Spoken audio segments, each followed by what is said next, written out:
അസ്സലാമു അലൈക്കും വറഹ്മത്തുള്ളാഹി വബറകാത്ത്. സുഹൃത്തുക്കളെ, സഹോദരങ്ങളെ, നമ്മുടെ നാട്ടിലെ പള്ളികളിലൊക്കെ പണ്ട് ചെറുപ്പത്തിലൊക്കെ ഞാനൊക്കെ പങ്കെടുത്തിട്ടുണ്ട്. അതായത് ദിക്ർ ഹൽക്കയൊക്കെ നടക്കും, ആഴ്ചയ്ക്ക് ഒരു ദിവസം. അങ്ങനെ ചില ദിവസങ്ങളിലൊക്കെ എനിക്ക് കൃത്യമായിട്ട് അതിനെപ്പറ്റി ഓർമ്മയില്ല, കുറേ കാലം മുമ്പാണ്. അപ്പോൾ ദിക്ർ ഹൽക്ക, അതായത് നടുക്കൊരു തുണി വിരിച്ചിട്ട് അതിനകത്തേക്ക് ആളുകൾ വന്നിട്ട് അതിനകത്ത് എന്തെങ്കിലും ഹദിയ, എന്തെങ്കിലും പൈസ വെക്കും. അതിനുശേഷം ഉസ്താദന്മാർ ചുറ്റും കൂടി ഇരുന്നിട്ട് ഒരു ഉസ്താദ് ഇങ്ങനെ നമ്മുടെ ദസ്പിയ ഇങ്ങനെ എണ്ണം പിടിക്കാനുള്ള ദസ്പിയ തൂക്കിയിട്ടുണ്ടാവും. അതിങ്ങനെ എടുത്തിട്ട് ഇങ്ങനെ മുമ്പിലിരിക്കുന്ന ആ കാരണവന്മാർക്കൊക്കെ ഇങ്ങനെ എറിഞ്ഞു കൊടുക്കുന്നിട്ട് എല്ലാവരും കൂടെ ഈ ദസ്പിയ പിടിച്ചുകൊണ്ട് പിന്നെ എന്തൊക്കെയോ ദിക്കറുകളൊക്കെ ചൊല്ലും. അപ്പോൾ എണ്ണ ഇങ്ങനെ പിടിച്ചുകൊണ്ട് ദിക്കറുകളും കാര്യങ്ങളൊക്കെ ചൊല്ലുന്നത് നമ്മൾ കാണാറുണ്ട്. പണ്ട് ഞാൻ പങ്കെടുത്തതുമാണ്. സ്വഹാബത്തിന്റെ കാലത്ത് ഇതുമാതിരി ഒരു ദിക്ർ ഹൽക്ക നടന്നതുമായി ബന്ധപ്പെട്ടിട്ട് ഒരു കാര്യം നിങ്ങളോട് സൂചിപ്പിക്കാൻ വേണ്ടിയിട്ടാണ് ഞാൻ വന്നത്. പ്രവാചകൻ സല്ലല്ലാഹു അലൈഹി വസല്ലമയുടെ വഫാത്തിന് ശേഷം കുറച്ച് ആളുകൾ പള്ളിയുടെ, അതായത് അന്നത്തെ പള്ളി എന്ന് വെച്ചാൽ ഓല കൊണ്ടുണ്ടാക്കിയ പള്ളിയാണ്. ചുമരൊക്കെ ഓലകൾ വെച്ച് മേലെയൊക്കെ ഓല കൊണ്ട് മേഞ്ഞ പള്ളിയാണ്, നമ്മൾക്കറിയാം. അപ്പോൾ അതിൻ്റെ താഴ്വശം എന്ന് പറയുന്നത് മണലാണ്. അപ്പോൾ ഇവർ ചുറ്റും, പള്ളിയുടെ ഉള്ളിൽ ഇവർ ചുറ്റും കൂടിയിരുന്നു കൊണ്ട് ഒരു ചെറിയൊരു മണൽ മാറ്റി ചെറിയൊരു കുഴി ഉണ്ടാക്കിയിട്ട് എല്ലാവരും ചുറ്റും കുറേ കല്ലുകൾ പെറുക്കി വെച്ചു. ഇവർ ഓരോരുത്തരും ഈ ദിക്ർ ചൊല്ലുമ്പോൾ ആ കുഴിയിലേക്ക് ഓരോ കല്ലെടുത്ത് ഇവരിടും, എണ്ണം പിടിക്കാൻ വേണ്ടിയിട്ട്. അങ്ങനെ ചൊല്ലിക്കൊണ്ടിരിക്കുകയായിരുന്നു ഇവർ വട്ടം കൂടിയിരുന്നിട്ട് പുതിയൊരു ശൈലിയിൽ. ഇത് കണ്ട് അബ്ദുല്ലാഹിബ്നു മസ്ഊദ് റളിയല്ലാഹു അൻഹു അവരോട് ചോദിക്കുകയാണ്, നിങ്ങൾ എന്താണ് ഈ ചെയ്യുന്നത്? അപ്പോൾ അവർ പറഞ്ഞു, ഞങ്ങൾ ദിക്ർ ചൊല്ലുകയാണ്, ഇങ്ങനെ എണ്ണം പിടിച്ചുകൊണ്ട് ഞങ്ങൾ എല്ലാവരും കൂടെ ദിക്ർ ചൊല്ലുകയാണ് എന്ന് പറഞ്ഞു. അപ്പോൾ അബ്ദുല്ലാഹിബ്നു മസ്ഊദ് റളിയല്ലാഹു അൻഹു അവരോട് പറയുന്നുണ്ട്, പ്രവാചകൻ സല്ലല്ലാഹു അലൈഹി വസല്ലം നമ്മെ വിട്ടുപിരിഞ്ഞു പോയിട്ട് അദ്ദേഹത്തിൻ്റെ ഗന്ധം ഈ ഭൂമിയിൽ നിന്ന്, നമ്മളിൽ നിന്ന് മാറിയിട്ടില്ല.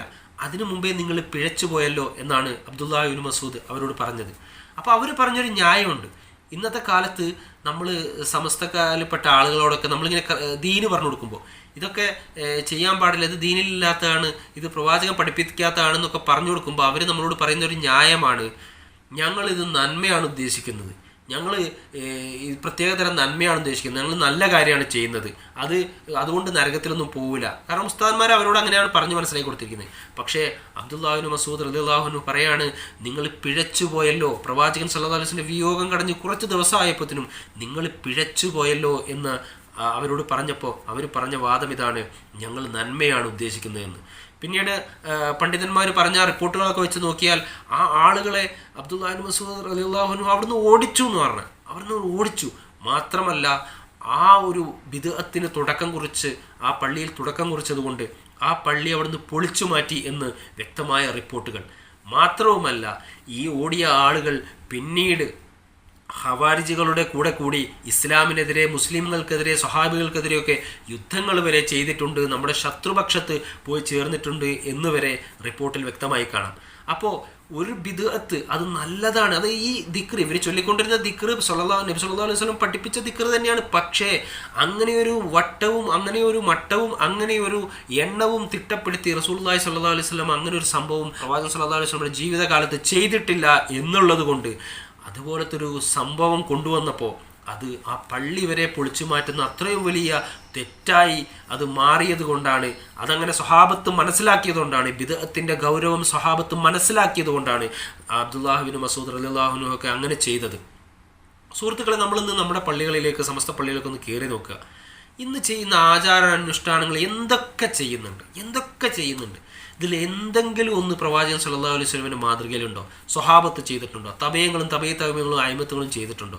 ആരും ചെയ്തിട്ടില്ല എന്നുള്ളത് വളരെ വ്യക്തമായ കാര്യമാണ്. ആയതുകൊണ്ട് നാളെ അള്ളാഹുവിൻ്റെ കോടതിയിൽ നമ്മൾ രക്ഷപ്പെടണമെന്നുണ്ടെങ്കിൽ കൃത്യമായ ദീനിനെ നമ്മൾ മുറുകെ പിടിക്കേണ്ടതുണ്ട്.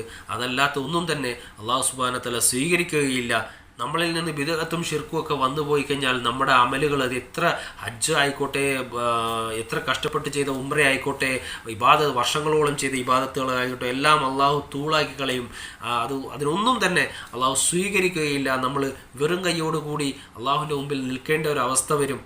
ദുനിയാവും ആഖിറവും ഇല്ലാത്ത അവസ്ഥയിലേക്ക് നമ്മൾ പോകുന്ന ഒരവസ്ഥ വരും. അതുകൊണ്ട് നമ്മളുടെ പ്രവർത്തനങ്ങൾ ദീനായി, നമ്മൾ ആരാധന കർമ്മങ്ങളായി ചെയ്യുന്ന കാര്യങ്ങൾ അത് കൃത്യമായി അള്ളാഹു സുബ്ഹാനഹു വ തആലയും പ്രവാചകൻ സല്ലല്ലാഹു അലൈഹി വസല്ലം പഠിപ്പിച്ചതാണെന്ന് ഉറപ്പുവരുത്തി നിങ്ങൾ മുന്നോട്ട് പോകുക. അള്ളാഹു അനുഗ്രഹിക്കട്ടെ. അസ്സലാമു അലൈക്കും വറഹ്മത്തുള്ളാഹി വബറകാതുഹു.